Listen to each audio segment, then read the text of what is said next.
All right, everybody, welcome back to the Cabral Concept. Can't wait to get into today's show, which is going to share with you the exact diet to cut your risk for dementia and Alzheimer's by half. That means you can dramatically reduce your chances for getting Alzheimer's and dementia by 53%. And so what I want to do is share with you the exact diet that was essentially evolved from two different diets in order to get these results. Even Harvard University's health website, their education part of their website states, researchers found a 53% lower risk of Alzheimer's disease for those with the highest mind diet scores, indicating a higher intake of the foods on the mind diet, meaning they didn't need to be perfect, but they followed it to a greater degree.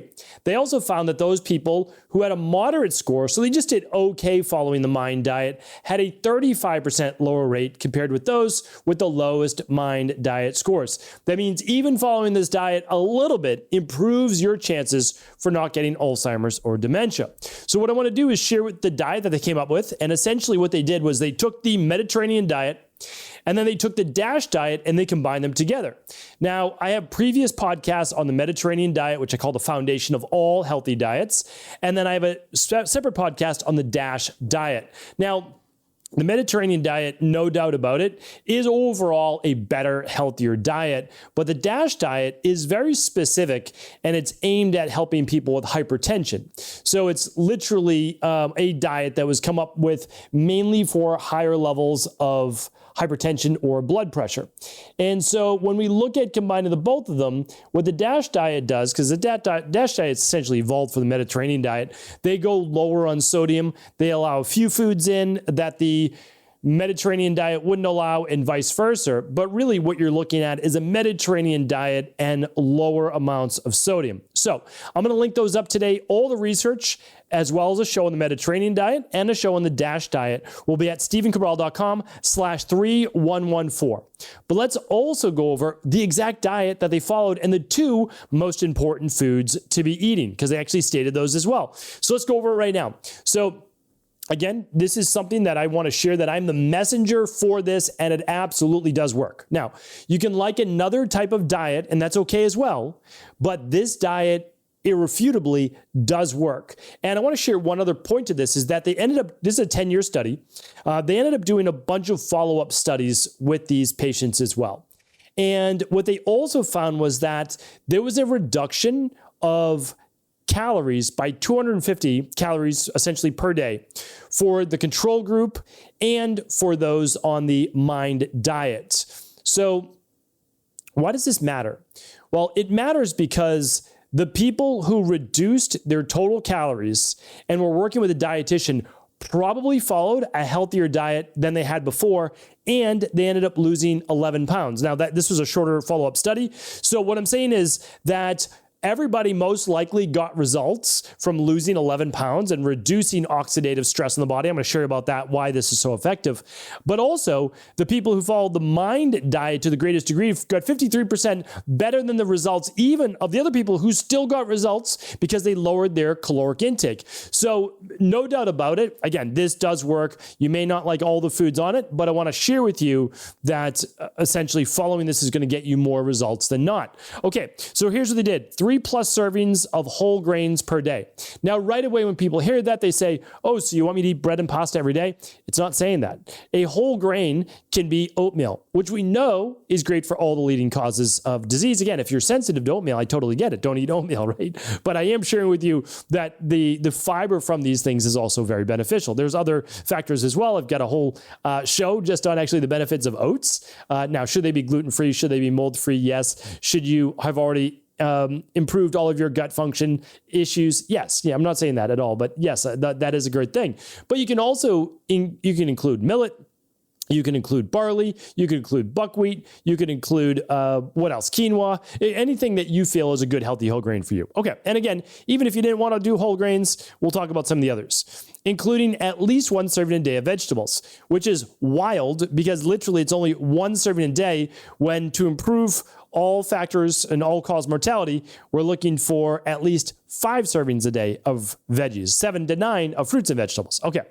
But now when you look at why did they only put 1 serving of veggies, is because they're looking for 1 serving of green leafy vegetables per day as well. So they're counting that as separate. And this is the first of the 2 foods that they highly recommend. It is dark leafy greens. They felt that dark leafy greens, and they named spinach and kale, say what you will about spinach and kale, but they named those 2 as having 2 of the most neuroprotective qualities to them. All right. The next one is it's 5+ servings of nuts per week. So almost every day, 5 days of the week, having about a tablespoon or so of nuts. 4 meals for the week would have beans or legumes. 2 servings a week or more of berries. I'll talk about that in just a moment. 2 servings or 2 meals a week of poultry, 1 meal or more of fish, and then the fat that was predominantly to be used was olive oil. Now, when you look at all those, you're going to have to eat a little bit more of some because it doesn't make up 7 days, right? So what they want you to do is follow a predominantly plant-based diet. Try to keep your servings of meat to 5 or less per week. So it's basically 2 plant-based or fish days. The others could be chicken or turkey, which is what they named. You could replace fish with chicken or turkey for some of those days. The healthier fish are going to be the higher omega-3 ones, trout, and again, these are wild. Salmon, mackerel, sardines, and anchovies are some great ones. You could include others as well. It's not like you can't include a cod or something like that. You can. You just want to stay with the lower heavy metal ones. Okay, what else? Well, the other thing I wanted to add was that they removed some foods as well. They said, don't eat these foods, all right? They said, don't eat any more than, which is pretty wild, 5 servings of pastries and sweets a week. Which, again, I don't know. That's a 1 serving of pastries or sweets per day for 5 days. So these people, didn't have to be perfect, but I thought that was very interesting. 4 servings a week or less of red meat, and that's all types. They included beef and pork and lamb and products from those types of meat. Whether you want to include pork in that or not is up to you, but they did, so that would be included as less than 4 times per week. In the DASH diet, they say no more than really 2 to 3, maximum of those, and they want as little as possible of red meat. Do with that what you will. And then 1 serving a week, no more, of a fried food or cheese. And that the DASH diet is pretty much, they say no fried foods, which I agree with. And they say no more than 1 tablespoon a day of butter or margarine. I don't think there's ever a place for margarine.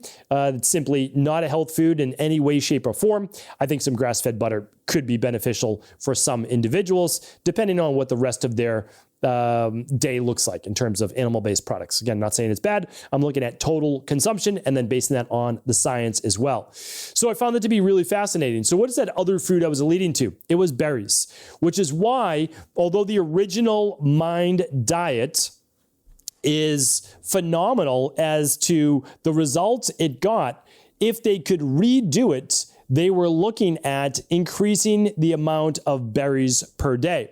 And if I haven't shared with you already, the Mind diet that I keep alluding to is the Mediterranean DASH intervention for neurodegenerative delay.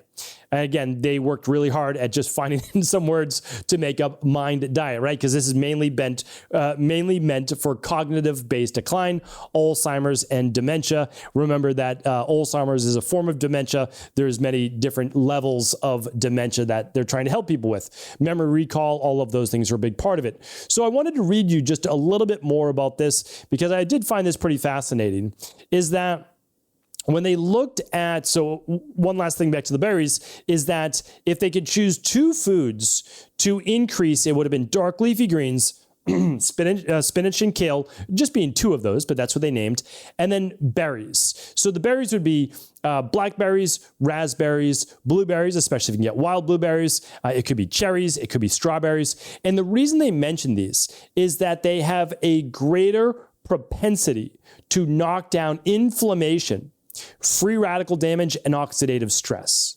And so why does this matter? Well, they actually, when they were looking at some of the follow-up observational studies, they found a lower glucose metabolism and higher levels of beta amyloid protein, which is basically something that you see in Alzheimer's disease, with those who did not follow the Mediterranean diet that closely, and those with less dark leafy greens and less berries in the diet. Now, they do believe, and this is pretty much proven out now, that an increase in antioxidant-based foods, those high in polyphenols, carotenoids, like all of the plant pigments, right? So think about eating the rainbow. When you eat the rainbow, it decreases oxidative stress in the body. It decreases then inflammation.